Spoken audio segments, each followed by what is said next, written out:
Hello students, BA part third paper first जो हमारा है history of western political thinker वाला, जिसमें हम प्लेटो पे चर्चा कर चुके हैं। जिसमें हमने प्लेटो के यूनानी राजनीतिक चिंतन में प्लेटो ने जो भी विचार दिए पे हम उन पे विस्तृत चर्चा हमारी हो चुकी है। आज उसके आगे वाले टॉपिक एरिस्टोटल यानी अरस्तु पे चर्चा करेंगे। अरस्तु का जो समय काल कहलाता है वो 384 से 322 ईसा पूर्व का है। अरस्तु प्लेटो के शिष्य के रूप में तो जाने ही जाते हैं। उसके साथ ही साथ अरस्तु यूनानी राजनीतिक चिंतकों में एक यथार्थवादी विचारक या वैज्ञानिक विचारक के रूप में हम उनकी पहचान समझते हैं। अरस्तु का जन्म यूनान के, जैसे अभी हमको आपको पहले ही बताया था, एथेंस के स्टेगरा नामक एक जगह थी, वहाँ पे ईसा पूर्व 384 में हुआ था। और उनके पिता जो थे वे मैसेडोनिया के राजा के दरबार में चिकित्सक रह चुके थे और ऑब्वियस है राजवंशी परिवार से वो जुड़े हुए थे। तो इसका ना अरस्तु का जो जीवन था बहुत सुखी संपन्न जीवन उनका हमेशा रहा। और पिता से के कारण भी उनको चिकित्सा शास्त्र में उनकी गहरी रुचि थी और इसका ना अरस्तु ने अपने अध्ययन में भी विज्ञान को समाहित किया है, या उनके अध्ययन का जो तरीका है वो वैज्ञानिक पद्धति से बहुत ज़्यादा प्रभावित है।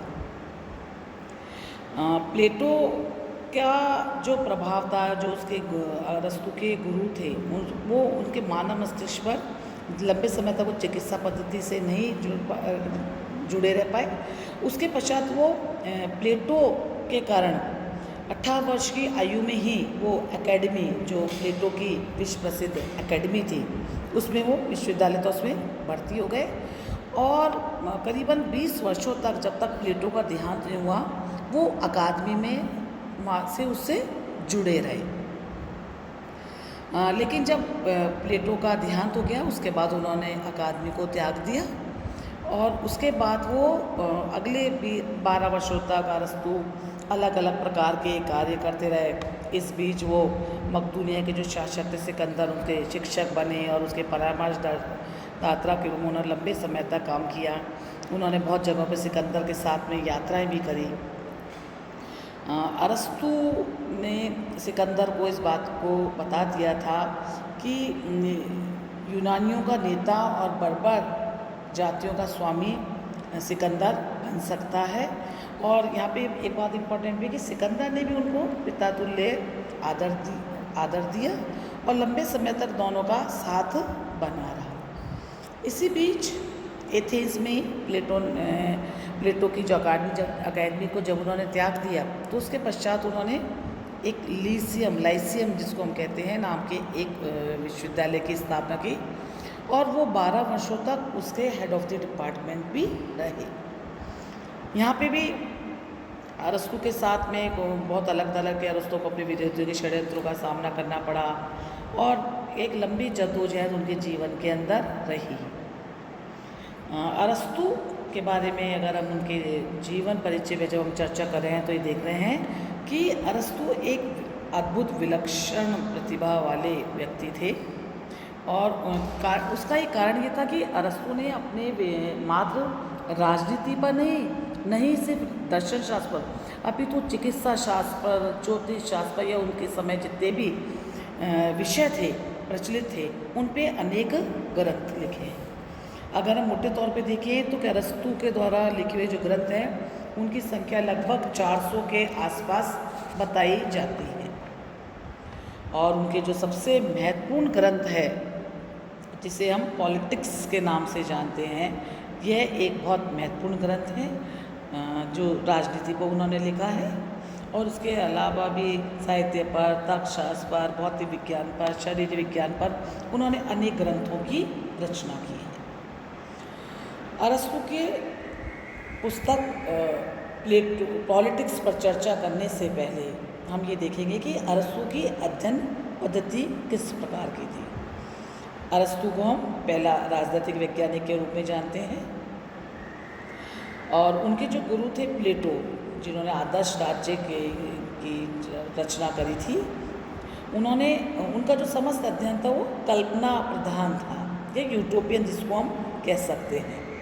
लेकिन जो उनके शिष्य हैं जिन अरस्तु, उन्होंने अपनी जो पुस्तक है पॉलिटिक्स उसको उसकी रचना करने में उन्होंने 158 संविधानों का अध्ययन करके अपने विचारों को प्रतिपादन किया।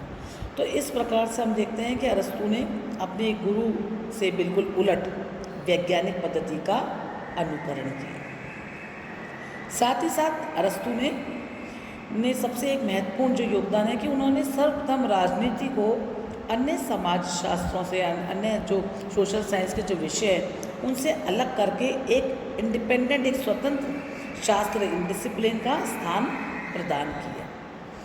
और पॉलिटिकल साइंस के अध्ययन में इंडक्टिव मेथड यानी कि जिसे हम आगमनात्मक पद्धति कहते हैं उसका प्रयोग किया, जबकि उनके जो गुरु थे प्लेटो, उन्होंने निगमनात्मक पद्धति का प्रयोग किया। राजनीति विज्ञान में अरस्तु को हम इस बात का श्रेय देते हैं कि उन्होंने राजनीति विज्ञान में या राजनीति शास्त्र में आगमनात्मक पद्धति को अपनाया और इसके साथ ही साथ उन्होंने विश्लेषणात्मक पद्धति जो एनालिटिकल मेथड है उसका भी प्रयोग किया। अरस्तु अपने गुरु के समान आदर्शवादी या कल्पनावादी नहीं होकर के ऑब्जर्वेशनल थे। यहाँ मतलब इसका तात्पर्य है कि उन्होंने पहले बहुत अलग अलग देशों के तथ्यों का, तत्वों का अध्ययन किया और उन तथ्यों से निष्कर्ष निकाले। मतलब इतिहास और घटनाओं का पहले माइन्यूटली एनालाइज किया, उनका अच्छा से अध्ययन किया और उसके बाद उन्होंने कोई निष्कर्ष निकाले। अरस्तु के साथ में एक इम्पॉर्टेंट बात ये भी है कि उन्होंने राजनीतिक घटनाक्रम का जितना भी अध्ययन किया है उसमें उन्होंने कंपैरेटिव मेथड जो है तुलनात्मक पद्धति है उसको भी अपनाया और भूतकाल के संचित जो उनका अनुभव था और वो साथ में लेते हुए अपने अध्ययन में साइंटिफिक उसको टच प्रदान किया। अरस्तु की जो अध्ययन पद्धति थी वो प्लेटो की बात ही संवाद शैली की नहीं थी और न ही उनमें प्लेटो की बात ही कविताओं के आधार पर या अलंकारों के आधार पर, बल्कि उनका जो अध्ययन करने का जो तरीका था वो बहुत ज़्यादा यथार्थवादी और बहुत ज़्यादा व्यवहारिक था। उनकी जो एक महत्वपूर्ण पुस्तक जिसकी हम चर्चा कर रहे थे अभी पूर्व में कि अरस्तु की जो पॉलिटिक्स है वो राजनीति पर लिखा हुआ अभी तक का सबसे बहुमूल्य ग्रंथ है कि जहाँ उन्होंने राजनीति को, पॉलिटिक्स को एक साइंटिफिक डायमेंशन से देखा है या उसको एक वैज्ञानिक स्वरूप प्रदान किया है।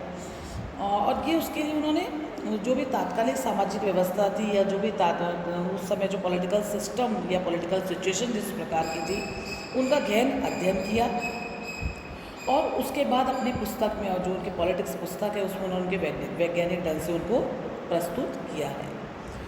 पॉलिटिक्स जो उनकी पुस्तक है उसके बारे में अनेक प्रकार की विरोधी मान्यताएं, अनेक प्रकार के विचार हैं, क्योंकि क्या कब किस समय इस रचना का कालखंड किस प्रकार कभी इसकी रचना हुई है, इसका स्वरूप क्या है, क्योंकि आज जो पॉलिटिक्स हमें अवेलेबल है वो हमको लगता है कि बड़ी आधी अधूरी सी प्रतीत होती है। तो कुछ लोगों का ये भी मानना है कि अरस्तु ने इस किताब की रचना उस समय नहीं की, उसके बाद में उसके लोगों ने या उसके शिष्यों ने उसकी पांडुलिपि के आधार पर इनको संपादित किया है। ये जो पुस्तक है इसके पुस्तक में अलग अलग बहुत तरह के अलग अलग चैप्टर्स हैं और कुछ विचारक हैं जो इसके बारे में क्या कहते हैं कि कुछ उन लोगों को तो ये भी मानना है कि ये जो पॉलिटिक्स है ये इसके जो भी व्याख्यान हैं या जो इसके जो भी अंश हैं वो अरस्तु के शिष्यों ने बाद में कंपाइल किए हैं, या ये भी कहा जा सकता है कि अरस्तु ने जो नोट्स अपने स्टूडेंट्स को पढ़ाने के लिए बनाए थे उन्हें बाद में एक ग्रंथ के रूप में संकलित कर दिया गया है। लेकिन ऐसा भी हम इसको हम नहीं मान सकते, क्योंकि कुछ पॉलिटिक्स के कुछ ऐसे अनुच्छेद हैं जब हमने ये देखते हैं कि जहाँ अरस्तु ने उनको समय समय पर अपने लेक्चर के लिए तैयार किया होगा, और हो भी सकता है कि हमको उसका जो मेन पार्ट है या जो उसका आधा भाग है वो हमको उपलब्ध नहीं है, और जो हमारी पूरी पुस्तक जो हमें मिलती है वो हम देखते हैं मोटे मोटे रूप से वो 8 पार्ट के अंदर पॉलिटिक्स विभाजित है। और अपनी इस पुस्तक में प्लेटो के विपरीत या प्लेटो के अध्ययन से या प्लेटो के प्रभाव से अपने आप को वो काफ़ी मुक्त होने का प्रयास करता है। और यहाँ पे अरस्तु अपनी एक स्वतंत्र विचारधारा के निर्माण का प्रयास कर रहा है। यहाँ वो जो प्लेटो ने जो आदर्श राज्य की बात करी थी वो उसको आगे ले जा कर के या उसकी जो प्लेटो की जो अंतिम पुस्तक है स्टेट्समैन और लॉज, उसके बाद में जहाँ पे वो अपने यथार्थवादिता की ओर थोड़े से कदम बढ़ाता है, उसको उसने यहाँ पे स्थान देने का प्रयास किया अपनी पुस्तक में। तो ऐसा लगता है कि पॉलिटिक्स में जो आदर्श राज्य की स्थापना है और साथ ही साथ आदर्श राज्य के साथ साथ वो अपने यथार्थ का जो उसका विश्लेषण है, उन दोनों को का एक कॉम्बिनेशन बना करके अरस्तु ने अपने एक नवीन पॉलिटिकल साइंस को यहाँ पे जन्म दिया है। और ये जो अरस्तु का नया पॉलिटिकल साइंस है, जो नवीन राजनीति का दर्शन है, ये इसमें नवीनता के साथ साथ नैतिकता, राज्य के नैतिक उद्देश्य भी शामिल है। और इसके साथ ही साथ वो सामाजिक, राजनीतिक, उस समय संविधान और उस समय की जो क्रांतियाँ हैं, इन सबको लेकर के एक विस्तृत अध्ययन करता है। और अपने इस पुस्तक के माध्यम से वो हम ये कह सकते हैं कि राजनीति विज्ञान के बारे में, राजनीति विज्ञान की परिभाषा क्या होगी, राजनीति विज्ञान का क्षेत्र क्या होगा, इन सब के बारे में वो अपनी पुस्तक में बहुत गहनता से चर्चा करता है। अपने एक विद्वान हैं जेलर, उनके शब्दों में हम ये कह सकते हैं कि जो अरस्तु की जो पॉलिटिक्स है, ये प्राचीन काल से विरासत में प्राप्त होने वाली एक बहुत मूल्यवान पुस्तक है।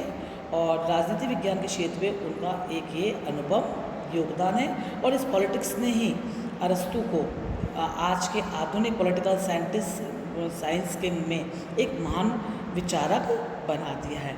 कल की क्लास में हम आगे इस पे के साथ इसी बात पे चर्चा करेंगे और ये देखने का प्रयास करेंगे कि अरस्तु के अध्ययन में प्लेटो या उस प्लेटो के जो गुरु हैं सुकरात, उनका क्या प्रभाव दिखाई देता है। धन्यवाद।